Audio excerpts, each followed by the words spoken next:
Bonjour à tous, bienvenue à ce webinaire organisé par OneStock et Extend Business Consulting.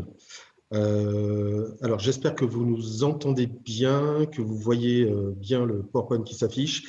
Utilisez le chat pour nous dire si vous avez des problèmes quelconques, on verra si on peut vous aider. Utilisez également le chat pour poser vos questions. On fera une sélection à la fin de la présentation, on va regrouper toutes les questions et on essaiera de répondre au maximum de vos questions. Donc le sujet du jour, c'est luxe, fashion au sens large, comment répondre au commerce de demain. On va commencer par se présenter. Si j'arrive à récupérer la main.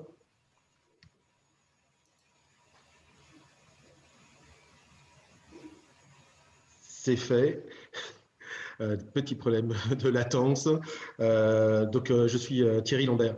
Je suis cofondateur et directeur associé d'Extend Business Consulting, cabinet que je vais présenter juste après, en sachant que j'ai à peu près 20 ans dans le fashion luxe retail en tant que consultant expert métier. Jérôme. Bonjour à toutes et à tous, je suis Jérôme Picolin, je suis directeur commercial de OneStock que j'ai rejoint il y a maintenant 4 ans. Donc j'ai en charge toute l'activité sur la partie France, également une partie de l'Europe du Sud, donc avec une équipe commerciale qui travaille sur ces marchés, également un certain nombre de comptes, notamment dans l'univers du luxe que je gère directement. Ok.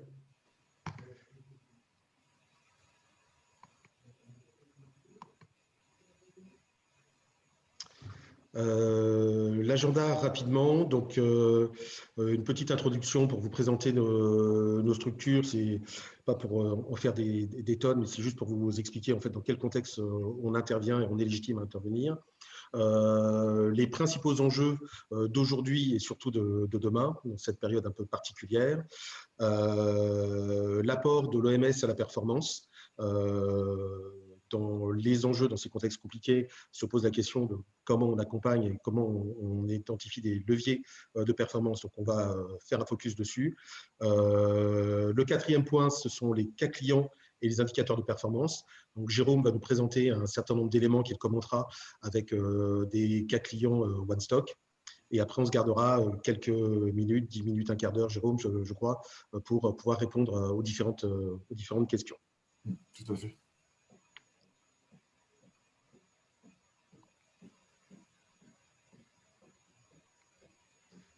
Alors, juste en 2 minutes, donc Extend Business Consulting, donc c'est un cabinet de conseil spécialisé dans tout ce qui est retail, fashion, luxe, qui intervient sur des problématiques métiers ou SI métiers.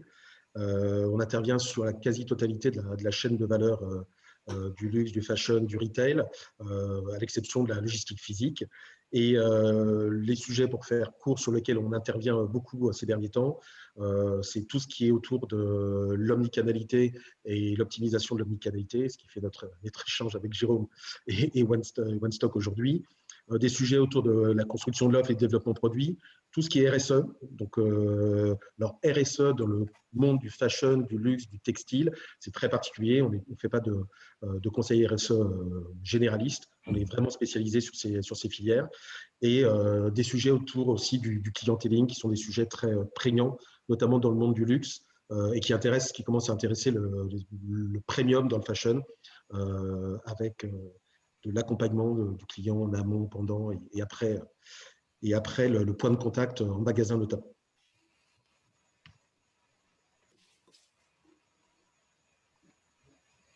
Alors concernant OneStock, OneStock est un éditeur de logiciels français la solution a été conçue en 2015 après une dizaine d'années de recherche et développement. On compte aujourd'hui 70 employés qui sont principalement l'équipe R&D, environ de 20 à 25 personnes, et également l'équipe onboarding, dans la mesure où à ce jour, on est éditeur intégrateur de notre solution. Et on a une équipe projet d'à peu près également 25 personnes. On a vraiment le gros des troupes qui est constitué principalement de ce que je qualifierais de productifs, hein, de personnes à très forte valeur ajoutée, à très forte compétence fonctionnelle et technique. On a déployé la solution au travers d'une cinquantaine de marques aujourd'hui, une cinquantaine d'enseignes. En Europe principalement, donc la France qui est notre premier marché, les UK qui est un marché important dans la mesure sur notre marché historique, on a pas mal de clients, et également l'Italie et l'Espagne pour laquelle on a signé notre premier client qui est PP Jeans Group tout récemment. Et par contre, la solution est déployée au travers d'environ 25 pays. Elle est opérée par nos clients dans environ 25 pays, principalement en Europe et en Amérique du Nord. C'est une plateforme qui est software as a service, donc qui est opérée en étant hébergée en France, en l'occurrence. Et on a eu récemment, on a été référencé par le Forrester et Gartner comme étant une des principales solutions OMS du marché. Et on a eu la chance aussi d'avoir quelques récompenses via le programme Innovation Award LVMH. Et on a été référencé aussi au programme Lafayette Plug and Play. Voilà pour OneStock. OK. Les clients dans le domaine luxe et luxe aborda. Donc, on travaille avec certaines maisons du groupe LVMH pour lequel on a déployé l'OMS, notamment dans un contexte international. Tout récemment, on a mis en place la solution auprès de Bache, sur lequel je reviendrai un petit peu plus tard. Il y a quelques communiqués de presse qui ont été relayés, notamment à travers de l'usine digitale, qui relatent les premiers résultats après uniquement quelques semaines de fonctionnement. C'est extrêmement prometteur et déjà très héroïste. Et également Ted Baker, qui est une référence en Angleterre, qui est en production depuis maintenant plusieurs années et qui a pu bénéficier des apports de l'OMS. Donc très implanté dans le fashion, mais on a aussi d'autres verticaux du retail que l'on adresse aujourd'hui. Je vais rendre la parole à Thierry pour les enjeux. Alors désolé pour les temps de latence. Donc sur les excusez-moi. Donc sur les enjeux, un constat que nous avons fait au sein du cabinet et à travers tous les travaux que nous avons menés chez nos clients, mais aussi aux recherches que nous avons menées, que ce soit en France ou aux États-Unis, et à travers notre présence et nos interventions dans des événements, que ce soit des événements LSA, NRF et autres. On s'est aperçu en fait que la lecture en fait de l'omnicanalité qui avait été donnée ces dernières années, était une lecture un petit peu technologique. Et en fait, un des constats qu'on a fait, c'est que l'évolution en fait de l'omnicanalité peut se lire aussi à travers l'évolution des parcours clients. Et ça nous amènera à des sujets comme l'OMS un petit peu plus tard. Donc l'idée en fait, c'est qu'on est passé d'un mode de relation différent entre les clients et les fournisseurs marque enseigne, avec un contexte retail les premières années avec un monocanal. Je suis en train d'essayer, excusez-moi, d'avancer. Je vais les passer si tu veux, Thierry. Oui, parce que je crois que du coup, vas-y, continue. Je vais essayer de te suivre, je te garantis pas. Je te remercie. On a un problème de latence. Donc, de ce monocanal qu'on a tous connu, on est passé aux problématiques en fait du multicanal. C'est j'adresse le client à travers plusieurs canaux, mais c'est pas qu'une problématique de technologie et de mise à disposition de nouveaux canaux. C'est bien l'évolution des parcours, des exigences, des besoins, des envies des clients qui ont amené aussi à cette accélération qui s'est faite à travers les différents canaux. L'étape d'après, ça a été bien sûr de mettre en place un cross-canal, c'est-à-dire une communication unique vers le client en fonction des différents canaux. Il faut savoir qu'on passe les années, comme on le fait avec Jérôme, mais un certain nombre d'entre vous sont encore dans des problématiques aujourd'hui de cross-canal, ils ne sont pas encore passés à des problématiques de mi-canal. Donc, on vit aujourd'hui des superpositions de situations avec des degrés plus ou moins avancés, multicanal, cross-canal. Le point suivant, Jérôme, s'il te plaît. et l'accélération en fait de l'omnicanal avec la volonté du client d'avoir des parcours sans couture, où qu'il soit, quel que soit le device qu'il utilise, et que ce soit en mode de contact, point de contact de vente ou point de contact de mise à disposition d'un produit, d'un modèle, ou de livraison d'un produit, d'un modèle. Donc, on a créé une relation, et la relation a commencé à s'inverser de façon forte avec une politique plutôt de l'offre en termes de digitalisation, et une politique de demande qui s'est accélérée avec l'influence grandissante de tout ce qui est réseaux sociaux notamment, et la période que nous vivons actuellement. 2020, trois petits points, avec une évolution des parcours d'achat qui s'accélère. Alors, pour être clair, la pandémie Covid, c'est une étape dans notre histoire. Par contre, on est convaincu au sein du cabinet et avec Jérôme qu'une partie des parcours clients, des parcours d'achat que nous rencontrons aujourd'hui vont être pérennes. On a juste un facteur d'accélération lié au télétravail, lié au confinement, qui procède d'accélération. On va y revenir après avec un certain nombre d'éléments statistiques.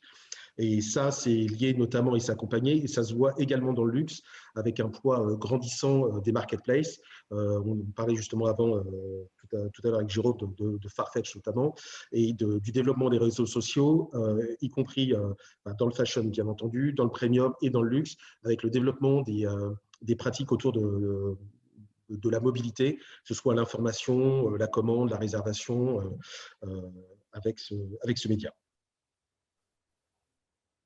Alors là, juste une petite animation qu'on s'est amusé à construire.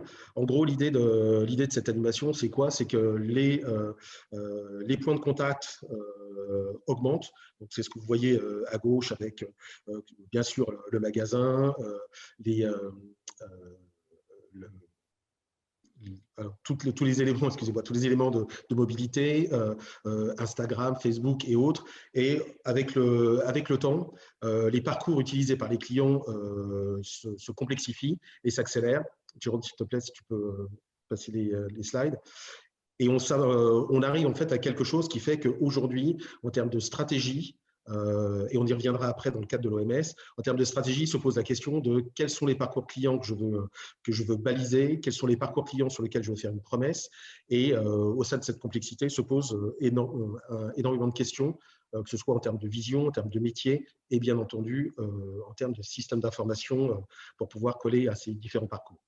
Et les parcours que l'on observe et qui se déploient beaucoup aujourd'hui, Jérôme, si tu peux appuyer sur la slide. Donc, ce que l'on disait juste avant, c'est que ces évolutions de pratiques métiers, de parcours sont durables pour nous, et ça se constate déjà aujourd'hui post les premières étapes de confinement.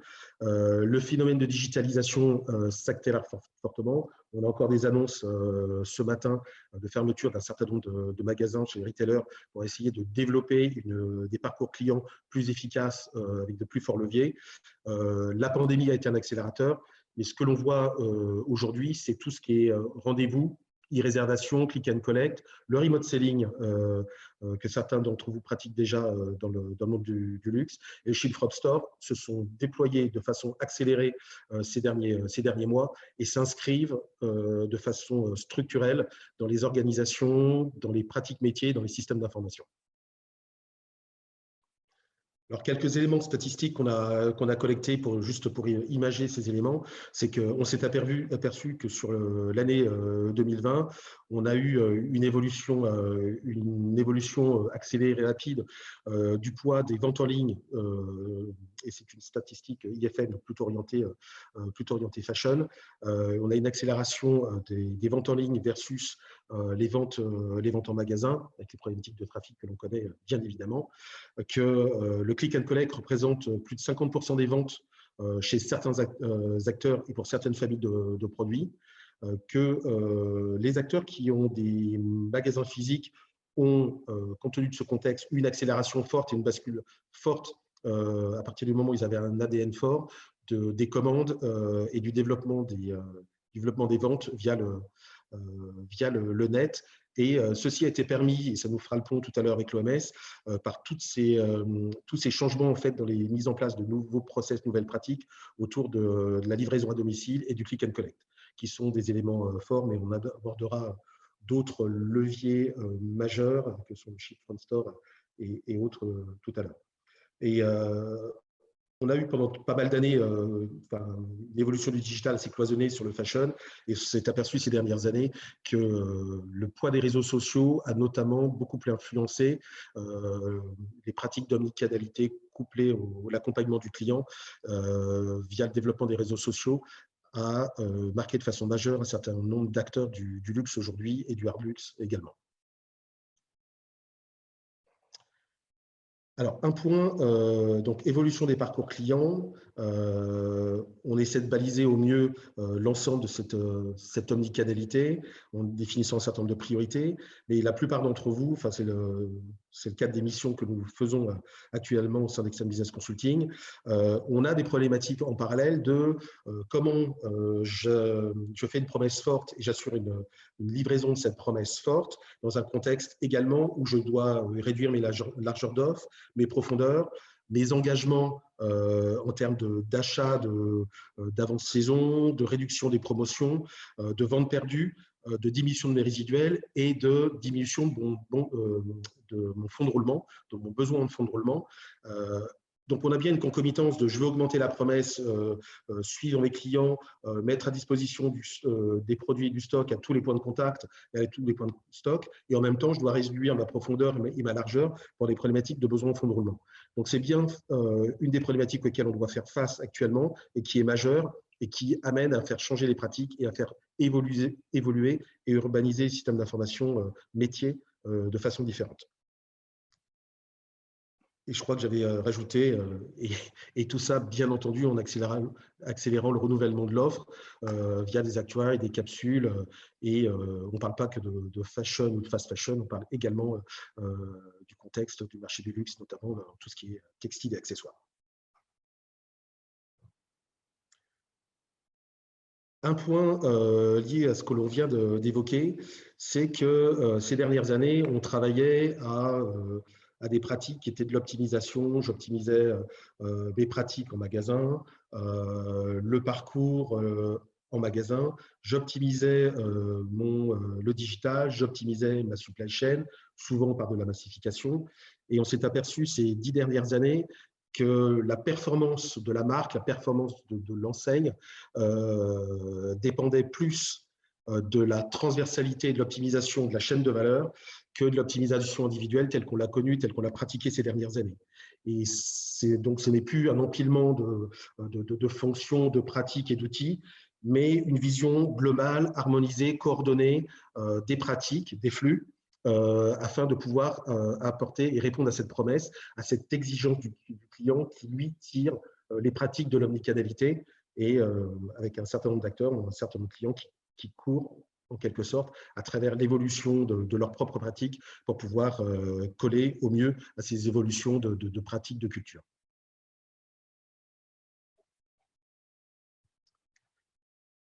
Donc, on parlait de pratiques métiers, de culture, vous l'avez compris également, c'est que au stade où nous en sommes, et on n'est pas en train de se dire à justifier le fait que ce soit utile ou pas, on a dépassé ce stade et l'accélération des évolutions des pratiques et des systèmes d'information de nos clients, on va dire, ces 12-14 derniers mois, le montrent. Afin d'optimiser cette performance entre ce parcours client et mes réductions de stock, si je fais simple, et d'augmenter la promesse pour être compétitif demain, ça passe bien entendu par l'évolution de la vision, de la culture, des pratiques, mais également en fait par la mise en œuvre de systèmes d'information urbanisés qui permettent d'améliorer l'efficience en permettant notamment la collaboration, une vision 360 de l'organisation, des process et des flux, et également de collaborer au sein de l'entreprise. Et il y a différentes solutions, on en a mis quelques-unes, comme tout ce qui est PIM, DAM, clienteling et OMS, qui permettent en fait de pérenniser les gains et les évolutions en termes de process et de pratiques. Et là, on va faire un petit focus justement sur sur ses process, ses pratiques d'omnicanalité et sur l'OMS comme apporteur de performance au sein de vos organisations. Jérôme, je te laisse la main. Très bien.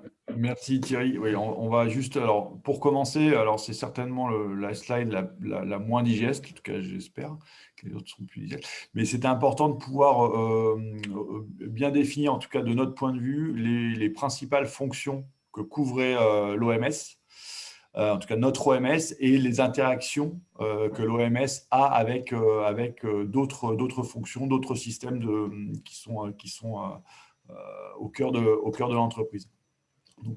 L'OMS, en tout cas l'OMS One Stock, il a pour vocation d'optimiser la gestion de stock, d'optimiser la gestion des commandes et notamment au travers de l'orchestration des commandes. Et également, il va avoir comme fonction back-office de gérer, d'optimiser la gestion des retours sur l'ensemble des canaux. Notre OMS va également avoir pour fonction de permettre aux magasins, aux points de vente, d'exécuter toutes les tâches inhérentes à l'omnicanalité, notamment toutes les tâches inhérentes à la gestion des commandes digitales au travers de scénarios que vous connaissez bien comme le click and collect, le ship from store, la e-réservation ou encore la prise de commande en magasin, également aussi des fonctions de clienteling. Donc, toutes ces fonctions-là qui sont propres au point de vente vont être gérées par l'OMS au travers d'une interface dédiée au personnel de vente et bien évidemment, ces interfaces vont directement être intégrées à l'OMS. Au niveau du point de vente, on va trouver d'autres fonctions qui ne sont pas couvertes par l'OMS, des fonctions de back-office magasin, notamment des fonctions d'inventaire ou des fonctions liées directement à la caisse et voire des fonctions également de RFID, avec lesquelles, bien évidemment, l'OMS va être intégré et va dialoguer. Et après, on va trouver d'autres fonctions qui sont en partie couvertes par l'OMS. Je pense notamment à tout ce qui est service client, ou bien évidemment le service client pour gérer les commandes digitales a besoin d'avoir les informations concernant ces commandes, donc d'avoir une vue 360 de ces commandes, d'avoir également, le cas échéant, une vue sur l'état des stocks pour pouvoir dans le cadre de commandes qui sont en souffrance, reprendre la main et trouver un chemin logistique qui permette de satisfaire la promesse client. Et bien évidemment, on va avoir une intégration, une interconnexion et des échanges avec les systèmes de comptabilité et de finance, les systèmes d'achat et de réassort. Très important de pouvoir tenir compte notamment des stocks futurs et des stocks en transit, les systèmes qui vont gérer toutes les notions de pricing et de promotion ou des systèmes qui gèrent les programmes de fidélité.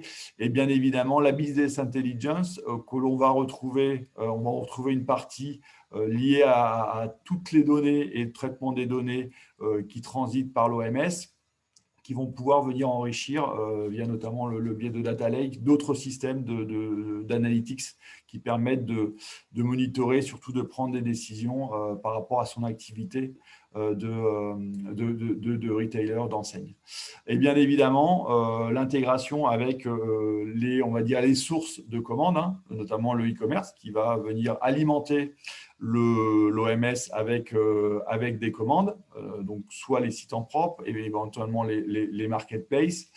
Et enfin, on va aussi également interagir avec l'entrepôt dans la mesure où dans le cadre des commandes digitales et de l'omnicanalité, l'entrepôt reste un acteur majeur pour exécuter, pour livrer les commandes. Et enfin, l'OMS est intégré directement avec les transporteurs de manière à, lors de la préparation de commandes digitales en magasin, notamment en ship from store, pouvoir générer automatiquement un appel au transporteur pour la demande d'enlèvement et générer automatiquement l'étiquette transporteur pour le personnel de vente. Donc voilà un petit peu, ça c'était important de situer un petit peu la façon dont on concevait l'OMS, ses différentes fonctions et ses différentes interactions avec les autres systèmes du système d'information. Si maintenant je fais un focus sur les fonctionnalités propres à l'OMS, l'OMS il a pour vocation tout d'abord d'unifier le stock parmi vos différents points de stock, qui peuvent être vos entrepôts, vos magasins, votre réseau de distribution en propre ou vos partenaires commerciaux, ou voire directement vos fournisseurs. Et on va également être en mesure de tenir compte du stock qui n'est pas encore présent sur ces différents points de stock et qui, par exemple, est en transit ou a déjà fait l'objet d'une commande. Et tout ce stock-là, ça va constituer le stock de produits disponibles à la vente que l'on va potentiellement agréger, retravailler, afin de pouvoir le mettre à disposition de l'ensemble des canaux de vente, qu'ils soient physiques ou qu'ils soient digitaux, de manière à avoir à un instant T le maximum de produits disponibles à la vente sans pour autant en augmenter les quantités de stock. Et une autre fonction de l'OMS qui va intervenir, c'est ce qu'on appelle la delivery promise. Donc, c'est la capacité, en même temps que l'on met à disposition des différents canaux de vente les produits disponibles à la vente, c'est de pouvoir calculer les différentes promesses auxquelles ces produits sont éligibles. Et ce, dès le début du parcours d'achat, de manière à valoriser notamment des modes de livraison qui sont performants, notamment de la livraison express, de la livraison en gants blancs ou en conciergerie, ou de la mise à disposition en click and collect express sous 2 heures.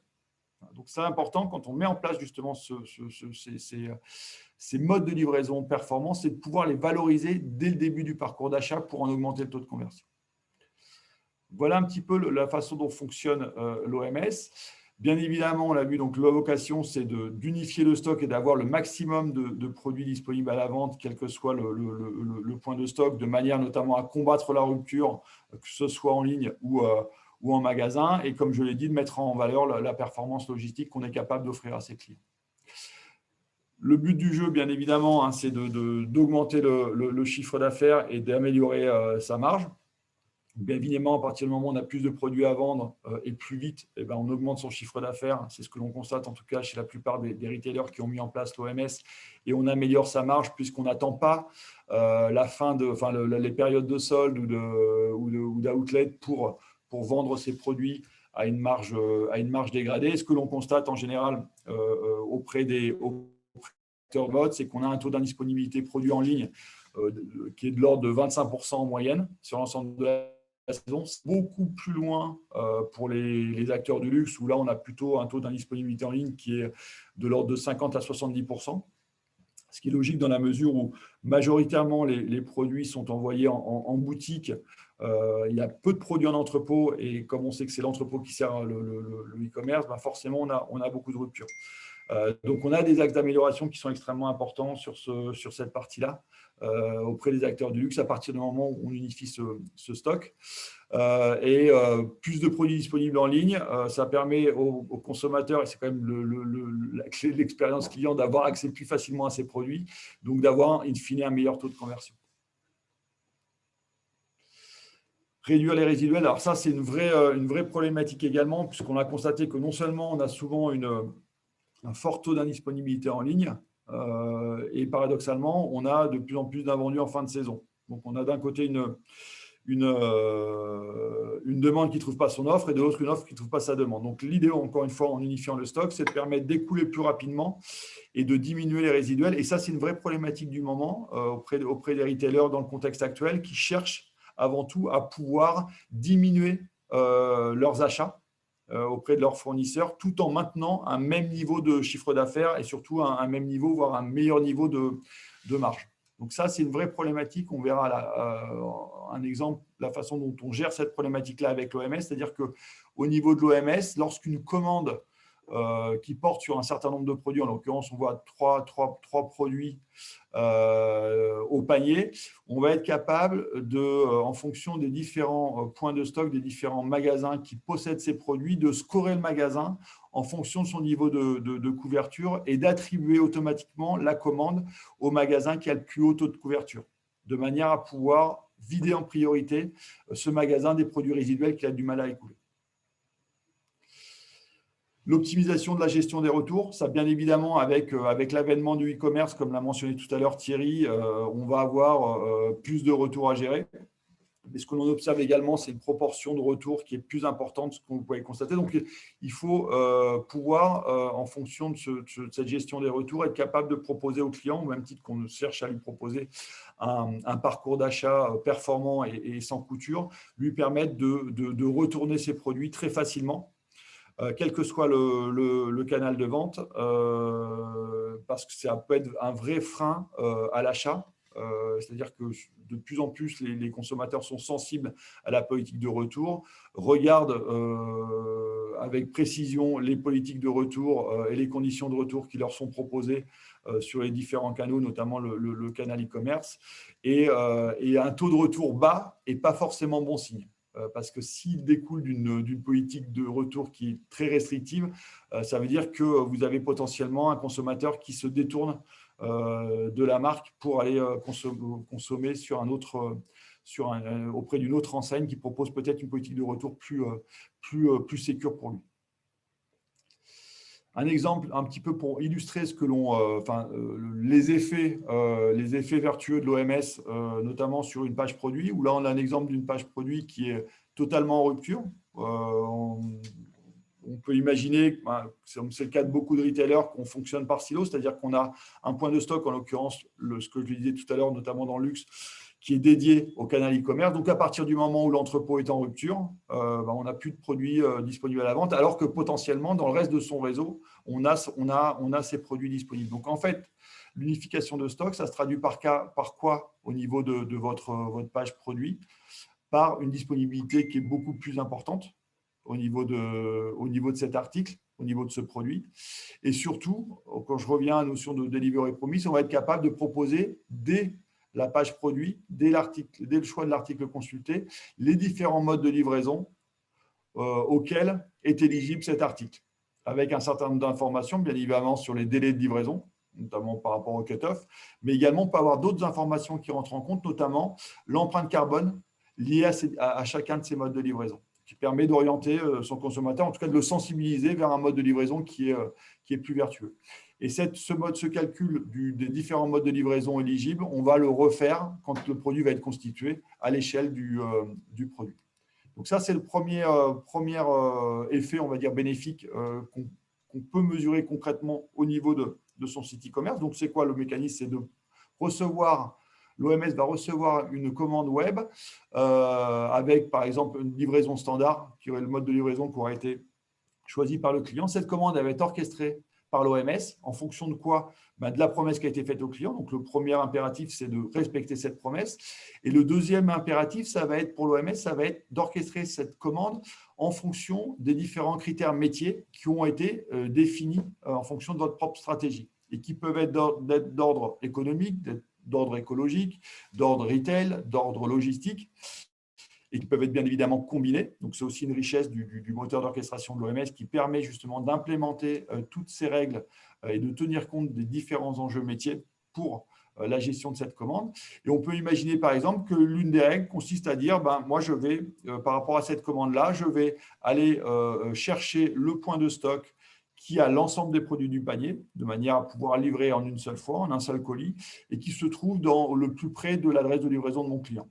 Et là, en fonction de la densité de votre réseau, on peut très bien imaginer que cette commande-là soit proposée à l'ensemble des magasins qui répondent à ces critères. Et à ce moment-là, ça va être le magasin qui va prendre la commande, qui va capter la commande, qui va la préparer et la remettre au transporteur afin qu'elle soit livrée en livraison standard à l'adresse du client. Donc ça, c'est ce qu'on appelle chez nous le ship from store. Donc, qui est la capacité pour un magasin de pouvoir exécuter une commande e-commerce en livraison à domicile et la livrer au client. Et ça, c'est un scénario qui a énormément de valeur dans la mesure où ça permet, par rapport à des pure players, de pouvoir les contrer grâce à la densité de votre réseau et surtout à la proximité qu'offre votre réseau vis-à-vis de vos consommateurs. Et ça a été clé pendant la fermeture des magasins. Oui, tout à fait. Après, on verra un petit peu comment… Alors, on essaye de rester dans une vision, on va dire, en tenant compte d'un monde normal, mais en effet, si on prend le contexte actuel, on a d'autres problématiques qui rentrent en jeu et surtout, les effets vertueux de ce type de solution ont été démultipliés, comme on le verra tout à l'heure au niveau des cas clients. Le deuxième cas de figure, ça va être cette fois-ci en magasin. Dans la mesure, encore une fois, grâce au stock unifié, lorsque je suis en magasin et que je suis confronté à une cliente qui recherche un produit qui n'est pas présent dans mon magasin, soit parce qu'il est en rupture, soit parce qu'il ne fait pas partie de l'assortiment de mon magasin, et de la même manière, je vais, au sein de l'interface que je mentionnais tout à l'heure, je vais être capable de naviguer dans mon catalogue produit et proposer à mon client, ou ma cliente plutôt, de passer une commande et de se faire livrer, encore une fois, suivant les modes de livraison, click and collect ou livraison directement en domicile, en standard ou en express. Et j'ai également, au sein de cette interface, une vision sur les stocks de ces différents produits et au travers de mon stock unifié. Donc ça, encore une fois, ça a pour vocation d'éviter de perdre une vente en magasin. Et typiquement, je vais être en mesure de placer une commande pour le compte de ma cliente. Et à ce moment-là, quand cette commande va être placée dans OneStock, au travers de cette interface de prise de commande, elle va être, encore une fois, orchestrée en fonction des règles que j'aurai définies. Et potentiellement, elle pourra être servie par l'entrepôt, si c'est le seul à avoir les produits ou si c'est défini comme étant le point de stock prioritaire pour servir cette commande, qui va livrer la commande en express, si c'est le mode de livraison qui a été choisi à ma cliente. Et par rapport à ce scénario d'order in store, ce qui est intéressant aussi, on verra tout à l'heure, mais par rapport au contexte actuel, c'est-à-dire qu'on a des nouveaux comportements d'achat, comme le disait tout à l'heure Thierry, qui se sont développés, avec notamment un processus qui consiste à prendre contact avec sa conseillère de vente, par exemple au travers des réseaux sociaux. On peut imaginer, au travers de ces réseaux sociaux, qu'il s'instaure une prise de rendez-vous en ligne via un lien, donc qui va permettre à la cliente de prendre rendez-vous en visioconférence avec sa conseillère. Et lors de ce rendez-vous, sa conseillère va pouvoir, à distance, parcourir avec elle le catalogue produit, effectuer un check-out de la commande. Et à ce moment-là, le paiement, bien évidemment, se fera à distance, soit au travers de l'envoi d'un SMS, soit au travers de l'envoi d'un mail qui permettra de finaliser la transaction à distance. Donc ça, c'est des phénomènes bien évidemment qui sont apparus de ce qu'on appelle le remote selling et qui peuvent être exécutés notamment au travers de l'OMS et des différents scénarios qui le permettent. Les facteurs clés de succès, je te laisse dire quelques mots là-dessus. Oui, dans ce qu'on évoquait, là je rebondis sur le point que tu évoquais, lors d'une intervention là, pour un acteur majeur du luxe suisse, s'était posé la question justement du déploiement de ce type de processus métier dans un contexte international avec un client qui prend contact avec sa conseillère de vente depuis son pays et qui sera de passage à Paris et qui demande notamment à pouvoir visualiser et ou acheter ou réserver un produit qui lui sera présenté à son hôtel et pas forcément dans une boutique. Donc, quand on parle de hard luxe et d'extension des modèles que tu viens de présenter, Jérôme, donc on est bien, on a cette couverture aussi de cette problématique sur une clientèle très mobile, une clientèle internationale très mobile. Donc, on est en capacité de couvrir ce type de problématique. Sinon, tu veux intervenir? Excuse-moi. Non. Donc, sur les facteurs clés de succès, on est d'accord avec Jérôme sur tous les leviers qu'apporte la solution. Donc, vous voyez bien l'écho entre ce que je disais tout à l'heure, la réduction des stocks, des engagements, du besoin de fonds de roulement et ces promesses clients qui ne font qu'augmenter pour se différencier. Mais on sait aussi que on n'est pas sur un projet IT. Bon, Jérôme le dit souvent, donc il me confirmera. On n'est pas sur un projet IT, on est sur un projet métier avec une solution SI métier qui vient porter des nouvelles pratiques, des nouvelles visions. Et dans ce cadre-là, en fait, on a un certain nombre de facteurs clés de succès. Donc, on a fait juste une petite liste. On ne cherche pas à être exhaustif, mais qui sont des points clés pour la réussite avant le projet de mise en œuvre et pendant, première chose, c'est d'arriver à engager la direction générale, parce qu'on est sur un sujet complètement transverse qui implique la quasi-totalité des métiers de la marque et qui demande un arbitrage et un embarquement au plus haut niveau, impliquer et aligner tous les métiers. Encore aujourd'hui, la plupart d'entre vous, des acteurs des différentes marques, travaillent encore beaucoup en silo, même si l'omnicanalité, c'est déployé ces derniers temps, et demande en fait un alignement de l'ensemble des métiers, du retail, du digital, de la supply, du marketing, de l'offre pour que tout cela fonctionne. Prévoir l'évolution de l'incentive pour les équipes de vente magasin. Donc, c'est un point clé qui a l'air d'être un focus un peu précis, mais qui est fondamental pour embarquer sur les différents flux. Et Jérôme en a présenté quelques-uns, et pour embarquer sur les différents flux l'ensemble des équipes magasins, qui servent de levier et d'apporteurs de qualité sur ce parcours. Et l'autre point, c'est prévoir, et c'est en lien avec ce qu'on vient de dire sur l'incentive et l'implication des métiers et l'alignement des métiers, c'est prévoir un accompagnement adapté des équipes. Même si vous allez voir, on est sur des projets qui sont des projets courts, ils sont clés, ils sont stratégiques et transverses au sein des organisations. Donc, il est primordial de prévoir cet accompagnement parce qu'il y a un peu, je ne sais pas comment tu le présenterais, Jérôme, mais il y a un petit peu d'acculturation et d'évolution, voilà, de culture à faire pour que tout cela fonctionne. Absolument. Concernant les cas clients, je vais essayer d'accélérer un petit peu pour qu'on ait suffisamment de temps pour traiter les questions à la fin. Alors, les cas clients, bon, bien évidemment, on a expliqué un petit peu de quoi il s'agissait tout à l'heure, mais on a la valeur et l'apport de la solution dans le contexte actuel a été évidente. Hein. On l'a vu notamment pour nos clients existants qui avaient déjà mis en place l'OMS et notamment des scénarios de Shift from Store, donc ils s'appuyaient déjà sur leur magasin pour servir leur e-commerce. Donc, eux, ils ont pu se reposer là-dessus. Donc, bien sûr, tout n'a pas été, enfin, ça n'a pas permis de tout compenser malheureusement, mais en tout cas, ça leur a permis de mitiger l'impact, de réduire l'impact de la crise. Donc, le but du jeu, c'est quoi? Vous l'avez compris, hein, l'OMS tel que nous, on le conçoit, ça permet quoi? Je vais vulgariser un petit peu le propos, mais c'est de transformer ces magasins en autant de mini-entrepôts ou de points de collecte. Et ça a été fondamental durant la crise puisqu'on a pu continuer à servir en click and collect et en ship from store les clients avec, on le verra tout à l'heure, mais une demande sur l'e-commerce qui a été beaucoup plus forte qu'habituellement. Et la plupart des clients, en tout cas dans le mass market qui encore une fois, a été siloté et servaient leur e-commerce depuis leur site, depuis leur entrepôt, pardon, ont dû interrompre leur service. Parce qu'il y a trop de commandes à gérer. Pas forcément des phénomènes de rupture, mais en tout cas des phénomènes de capacité à préparer. Lié au fait que l'effectif était réduit, hein, on est plutôt basé sur le volontariat à cette époque-là, et sur le fait que les gestes barrières nuisaient à la productivité de préparation de commandes. Donc, ils ont préféré fermer plutôt que d'avoir des niveaux de service qui étaient déplorables sur le site e-commerce.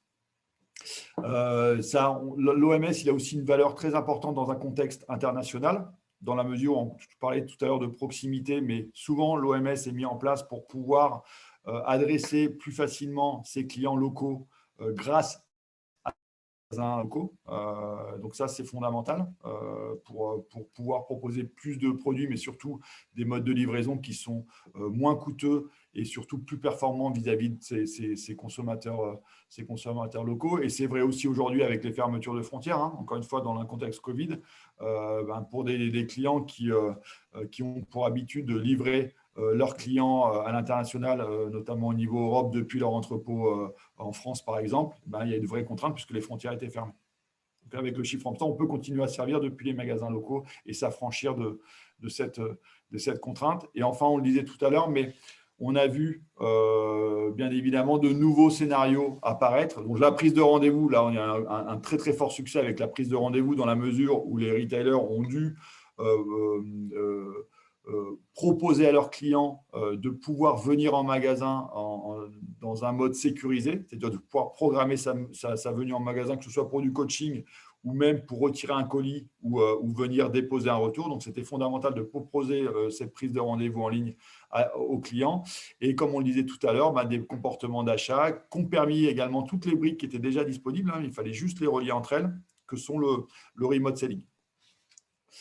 Pour préserver justement, malgré le contexte, le lien personnalisé avec ses conseillers de vente. Donc ça, c'est ce à quoi on a dû être confronté, enfin nos clients surtout ont été confrontés, et ce sur quoi on les a aidés justement pour pouvoir atténuer les impacts négatifs de la crise. Et plus concrètement, on a quelques enseignes à citer, hein, et quelques indicateurs qu'on a pu mesurer durant cette crise. Donc Orchestra, c'est une enseigne qui est présente, comme vous le savez, dans la mode pour enfants, qui a également une activité de puériculture. Et au titre de cette activité de puériculture, ils ont pu garder leur magasin ouvert durant le confinement. Non pas au public, mais en tout cas pour pouvoir continuer à traiter les commandes. Donc, ils ont gardé ouvert un certain nombre de leurs magasins, les plus gros en tout cas, ce qu'on appelle les mégastores, et ça leur a permis de continuer à servir leurs clients d'e-commerce, de récupérer des parts de marché, parce que comme je vous l'indiquais tout à l'heure, un certain nombre de leurs concurrents ont dû fermer leur site e-commerce. Alors, autant à cette époque-là, sur le premier confinement, les acteurs de la mode, on n'avait pas forcément, en tout cas la mode pour hommes ou pour femmes, on n'avait pas forcément envie de s'habiller parce qu'on était coincé à la maison. Mais par contre, pour ce qui est de la mode pour enfants, les enfants ont continué à grandir, donc il a fallu continuer à les habiller. Donc, il y a une très forte demande que d'autres acteurs n'ont pas su servir. Donc, Orchestra a tiré son épingle du jeu et durant la période de confinement, ils ont réalisé l'équivalent d'une année de chiffre d'affaires, en l'occurrence 20 millions d'euros, qui a vraiment été salvateur pour l'enseigne, qui était un petit peu moribonde, puisqu'il y a encore quelques mois, ils avaient une procédure de sauvegarde et ils ne savaient pas encore s'ils allaient pouvoir continuer leur activité. Donc ça a vraiment été salvateur. Dans un registre un peu différent, qui est plutôt un registre de reprise, on a Intersport et Rouge-Gorge Lingerie, qui, quant à eux, au mois de mai 2019, au mois de mai 2020, pardon, lors de la reprise et du déconfinement, ils ont multiplié leurs ventes par 4 en valeur et 3 en volume par rapport au mois de mai de l'année précédente. Donc là, ça leur a vraiment permis, encore une fois, une bouffée d'oxygène et de réamorcer la pompe grâce au digital, avec vraiment, je vous dis, des chiffres d'affaires multipliés par 4, là où la plupart d'autres retailers avaient une croissance de 100%, voire de 50% de leur chiffre d'affaires web. Enfin, Pickwick Toys, alors eux, ils ont été plutôt résilients dans la mesure où c'est des gens avec qui ont pris contact avec nous après le premier confinement, dans la perspective de la saison de Noël qui arrivait à grands pas, qui était une vraie contrainte pour eux, parce que c'est très, très difficile de décaler Noël, comme vous le savez. Donc, ils devaient impérativement être prêts au 1er octobre dans le cadre d'un nouveau confinement, ce qui a été le cas, pour le coup, malheureusement. Et donc, ils ont pu encore une fois, grâce au click and collect, grâce au ship from store, ils ont pu mobiliser leurs 900 employés au travers de leurs 63 magasins pour servir le e-commerce et quasiment compenser l'absence d'activité retail, puisque tous les magasins étaient fermés, notamment durant le mois de novembre, qui est la période vraiment la plus importante pour eux. Et ça s'est traduit notamment par 5 magasins qui ont pu être préservés par rapport à l'annonce qui avait été faite entre les 2 confinements de la fermeture de 23 de leurs magasins. Donc, il y a un vrai apport, encore une fois, et ça a été vraiment salvateur par rapport à cette enseigne-là. Et enfin, Bache, qui est une référence très récente et qui, dès le premier jour des soldes, a vu son chiffre d'affaires en ligne multiplié par 3,5 par rapport à l'année précédente, grâce notamment à la mise en place du ship from store et au fait que leurs magasins pouvaient mettre à contribution leur stock et servir des commandes. Et globalement, on a eu une augmentation du chiffre d'affaires web grâce à l'OMS de 22%. Après uniquement quelques mois, c'est en prod depuis décembre, juste avant les soldes d'hiver. Et aujourd'hui, 21% des commandes sont expédiées depuis les magasins, ce qui correspond peu ou prou à l'augmentation du chiffre d'affaires web. Voilà un petit peu pour quelques indicateurs, ce qui illustre un petit peu l'apport de la solution dans ces temps de crise, sachant que dans un environnement, on va dire, normal, on observe une augmentation du chiffre d'affaires grâce à l'unification de stock qui est de l'ordre de 20 à 30%. Ça peut aller beaucoup au-delà dans certains contextes, mais c'est ce qu'on peut observer en général. Donc, c'est vraiment une solution qui est extrêmement héroïste. On a des clients communs avec One Stock et on a pu observer aussi de notre côté l'effet de levier important et pérenne, tels que les exemples et les cas que tu présentais, Jérôme. Donc, on a des cas également très concrets sur le sujet. Une fois qu'on s'est dit tout ça et sans se poser la question de savoir si on doit bouger ou pas, en fait, en tout cas, on espère que les éléments, ce que vous avez constaté ces dernières années, le confinement n'étant qu'une accélération, et ce qu'on vient de vous présenter fait que la question de je dois est plutôt la question de quand est-ce que je programme ce type de projet et comment potentiellement ça s'organise. Pour nous, en fait, un projet OMS quelque part, je veux dire, voilà, trois grandes étapes, je vais ici schématiser. Une étape extrêmement courte qui est de l'ordre du diagnostic flash, qui est l'état de l'art, avec quelques questions fondamentales sur quels sont mes canaux de vente et leurs poids respectifs. En gros, quelle est la maturité de chacun des canaux entre le digital et le retail notamment. Comment sont gérés et répartis mes stocks. Et ce que je dis, bien sûr, s'intègre aussi dans une logique internationale. Et comment sont gérés et répartis mes stocks aujourd'hui.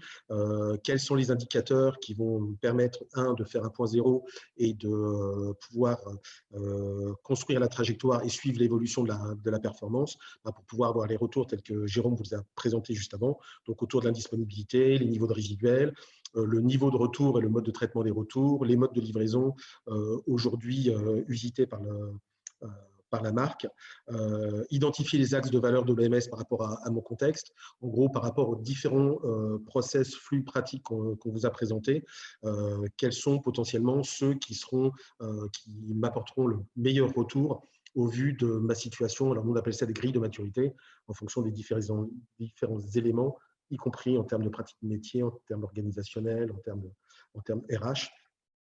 Et comment est organisé mon réseau de distribution physique et digital. Donc, au-delà de l'existence des canaux, c'est comment ils s'imbriquent et comment je peux les utiliser comme levier pour déterminer ce diagnostic flash ayant pour objectif, avec d'autres éléments qu'on va préciser, mais c'est de commencer à construire la trajectoire, la chaîne de valeur, l'apport de valeur successif dans la mise en place des différents flux présentés par Jérôme, le ship from store, l'order in store, ça se construit, mais ça se construit par rapport à un existant de la marque et par une volonté aussi stratégique, et ça permet de construire cette trajectoire.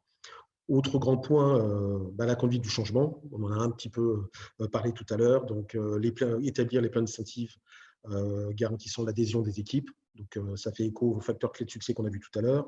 Identifier les impacts des nouvelles tâches et des nouvelles pratiques à exécuter en magasin pour faire que le parcours soit vraiment sans couture et que les équipes en magasin et que le magasin soit bien un relais de la promesse qui a été faite.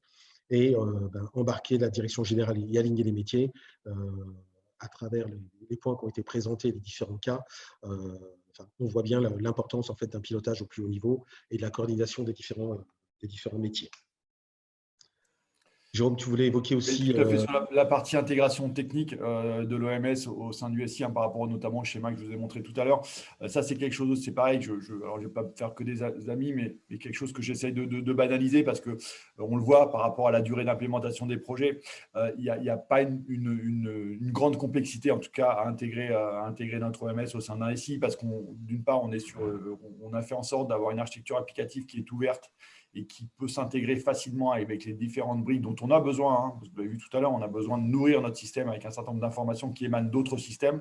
Et c'est fondamental pour un système comme OneStock de pouvoir s'intégrer facilement. Donc, on a bâti cette architecture applicative de manière à pouvoir s'intégrer facilement avec tout type de système d'information, tout type de briques, et d'être agnostique par rapport à ces briques, notamment en ayant une architecture qui s'appuie autant que faire se peut sur les standards. Donc ça, c'est quelque chose qui est important. C'est quelque chose qu'on adresse en général, alors qu'on est capable d'adresser au travers d'un atelier technique d'1 heure pour déterminer quels sont les flux qu'on va mettre en place, comment s'intégrer en fonction de vos différentes briques, et à partir de là, d'établir une charge projet et un planning associé sur lequel on va s'engager. Après, ça peut être en fonction de certains contextes, ça peut être plus long et demander plusieurs ateliers, mais c'est quelque chose quand même qu'on sait aborder, qu'on sait appréhender de manière assez facile. Et c'est souvent un frein au début, c'est souvent ce qui fait peur. Je mets en place une nouvelle brique, ça va tout chambouler, ça va me faire du travail en plus. Donc, non, le but du jeu, c'est vraiment de faire en sorte que vous puissiez avoir quelque chose qui va vous booster votre business, mais qui néanmoins ne soit pas perturbant et ne vous empêche pas de continuer à vous consacrer à 100% à votre métier, à ne pas devenir un informaticien. Donc ça, c'est vraiment fondamental. Finaliser la trajectoire, ça, je ne sais pas si tu veux en dire un mot, Thierry. Non, mais ça recoupe un peu ce qu'on évoquait sur le fait que les scénarios à mettre en œuvre vont être déterminés en fonction du diagnostic qui aura été fait, du niveau de maturité et des enjeux, et des leviers et des ROI à obtenir via le ShipRoom Store, l'order management. Et donc, du coup, de construire une trajectoire progressive qui va permettre en fait de mettre en œuvre très rapidement et d'obtenir des ROI très rapides. Parce que, comme tu le précisais, l'IT n'est pas bloquant et que le travail fait sur les pratiques métiers et l'évolution en termes de change auprès des équipes permet d'obtenir des ROI très rapides à partir du moment où on lotit la mise en œuvre. La mise en œuvre elle reste courte, hein, et encore j'ai indiqué 4 à 6 mois. J'essaye absolument pas de survendre, au contraire. Ce que vous voulez, des projets comme Pick Quick Toys que je citais tout à l'heure, c'était 2 mois et demi, ou encore Bash, c'était 3 mois et demi. Mais néanmoins, on estime que parce qu'on a des deadlines, hein, qui sont incontournables au niveau du retail, on a une forte saisonnalité qu'on peut pas, comme on l'a dit tout à l'heure, qu'on peut pas décaler. Donc c'est très important d'arriver en temps et en heure. Néanmoins, il faut compter 4 à 6 mois pour pouvoir faire les choses dans de bonnes conditions et non pas dans l'urgence, et de pouvoir notamment mettre l'accent sur la phase de conception, de manière à rien oublier en cours de route. Et enfin, ce qu'on a l'habitude de faire une fois que le projet est live, on a une période qu'on appelle d'hypercare qui consiste à avoir une attention toute particulière de la part de l'équipe projet pour vous accompagner dans les premiers pas de l'utilisation du logiciel. C'est plus du mentoring, éventuellement voilà, pouvoir ajuster en conséquence. Et au-delà de ça, on a un processus d'amélioration continue parce que ça vit. On est loin de savoir ce que nous attend en termes d'omnicanalité, les nouveaux comportements clients dont on va avoir à faire face et comment on va devoir adapter le système. Donc, il faut que vous puissiez avoir la main là-dessus et que vous puissiez facilement pouvoir modifier vos règles d'orchestration, par exemple, la façon dont vous gérez votre stock ou vous gérez vos delivery promises de manière autonome. Et c'est aussi ce en quoi le système a été conçu. C'est du standard. Néanmoins, la configuration du système reste en majorité en do-it-yourself, de manière à ce que vous ayez la main après quelques mois d'utilisation pour pouvoir changer vous-même, configurer vous-même le système par l'intermédiaire de votre administrateur qui aura été le key user durant le projet. OK. On est arrivé… alors, on a essayé de présenter un certain nombre d'éléments structurants. Forcément, on n'a pas été exhaustif. Enfin, vous en doutiez en 1 heure. S'il y a des questions, parce qu'on a atteint on est pile poil à 12 heures, Jérôme. Néanmoins, on reste à votre disposition donc pour éclairer certains points, évoquer vos cas qui sont forcément des cas particuliers qui sont à traiter. Donc, on est à votre disposition avec Jérôme. Si vous avez la moindre question d'avant-projet ou des interrogations par rapport au point de ROI. Oui, Jérôme, tu voulais intervenir? Je ne sais pas s'il y a des questions qu'on peut traiter. Peut-être on peut déborder un petit peu pour traiter les questions, si on a encore des… Est-ce qu'il… je n'ai pas vu de… Mais je n'ai pas vu dans les Q&A, je n'ai pas vu de questions. Donc, soit ça a été limpide, mais ça me paraît… c'est bien la première fois, mais… Donc non, je n'ai pas vu de… Il n'y a pas de questions. En tout cas, il y a un commentaire, c'était limpide, effectivement. En tout cas, merci. Je ne sais pas de qui ça vient, mais merci. Oui, on a une question sur l'alimentaire. C'est une bonne question. Aujourd'hui, on n'a pas de référence dans l'alimentaire, mis à part Fortune & Mason, qui est du delicatessen en UK, mais qui reste très, très particulier. Néanmoins, c'est des problématiques qu'on pourrait adresser. On a notamment répondu à un appel d'offres pour Monoprix avant le confinement, qui n'a pas abouti à cause qui a été interrompu avec le Covid. Mais c'est des problématiques sur lesquelles on s'était penché et qu'on saurait adresser autant faire ce peut. D'accord.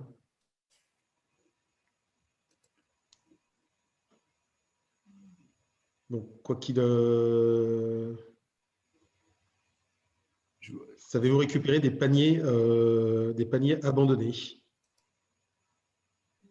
Donc, je pense que la question s'adresse à Oui, toi? oui, tout à fait. Alors ça, oui, alors c'est un peu particulier dans la mesure où c'est une activité historique de OneStock, ça, qui était l'activité initiale, qui était justement, qui consistait à proposer des solutions d'optimisation du parcours client en ligne. Donc, de la recommandation de produits, de la personnalisation, de la relance de panier abandonné. Donc, c'est des choses que l'on sait faire. Et tout à l'heure, quand je citais le remote selling, et notamment le mode de paiement à distance, on est non seulement capable d'envoyer à distance un lien via SMS ou via email, mais on est aussi capable de renvoyer le panier qui a été constitué pour qu'il soit finalisé dans un deuxième temps. Si jamais la personne n'est pas en mesure de payer via le lien à l'instant T, on peut lui renvoyer le panier, on peut reconstituer, lui renvoyer son panier pour qu'elle puisse le payer, enfin le valider ultérieurement sur le site.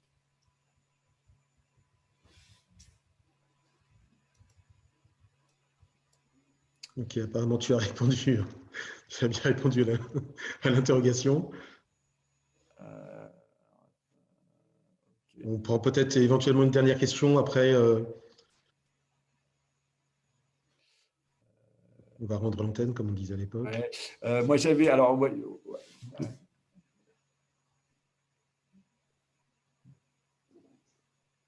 Je ne pas. Je l'ai pas. Alors, des dark stores en ville, oui, puisqu'on a des clients qui ont des boutiques en zone urbaine.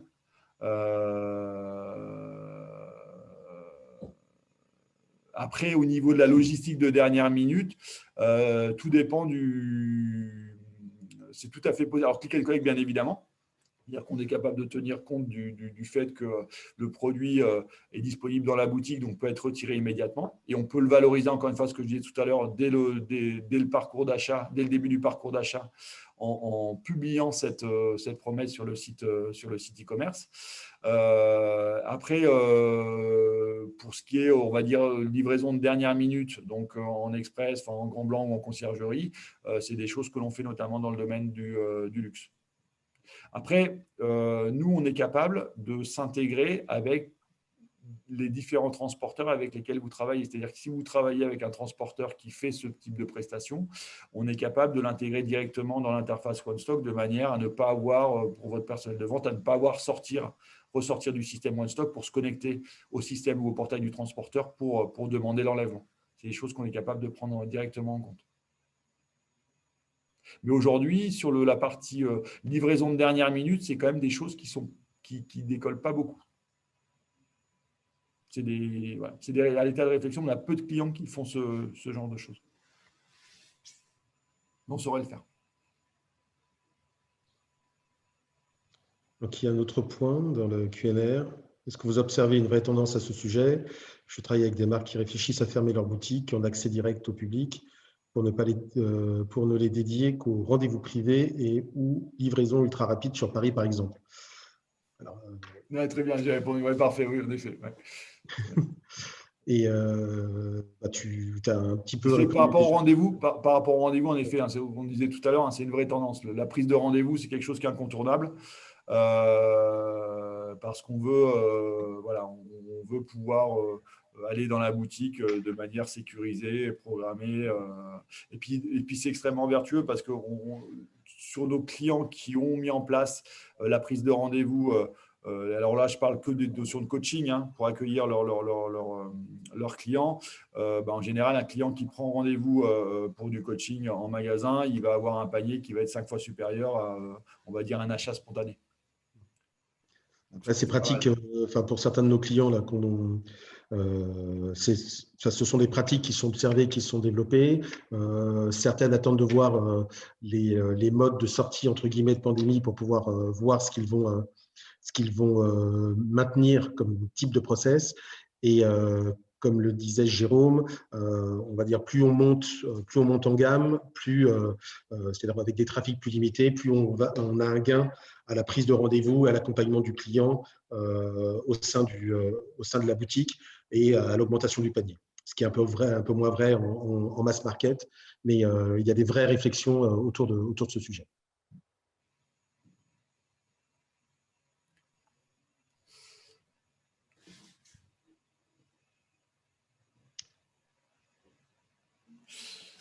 Merci pour votre commentaire, Marc. Je vais vous confirmer les KPI concernant le panier lié à la prise de rendez-vous. Bon, je n'ai pas dit de bêtises.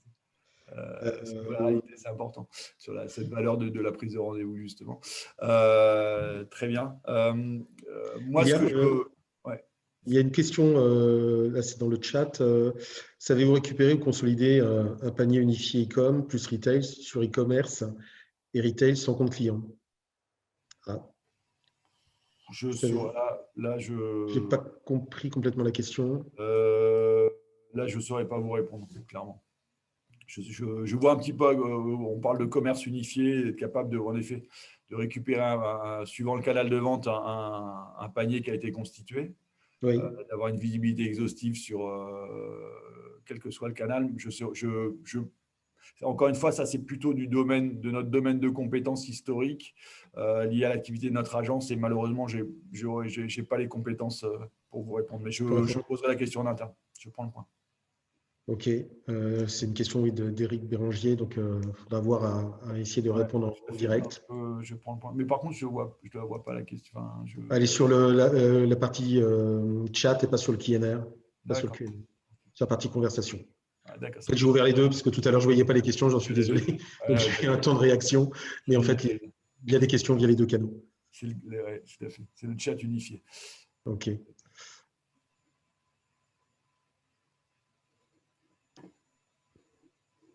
Donc oui, on peut conclure. Donc, comme je l'évoquais, donc on vous a mis nos coordonnées. Donc, n'hésitez pas, si vous avez des questions liées à votre cas, la moindre interrogation ou clarification. Donc, avec Jérôme, on se tiendra à votre disposition en fonction du type de questions. En tout cas, merci à tous pour votre participation. On espère avoir au moins éclairé ces différents sujets. Et n'hésitez pas à revenir vers nous. Donc, merci à tous. Bonne fin de journée. Un grand merci pour votre temps, pour votre intérêt et votre attention.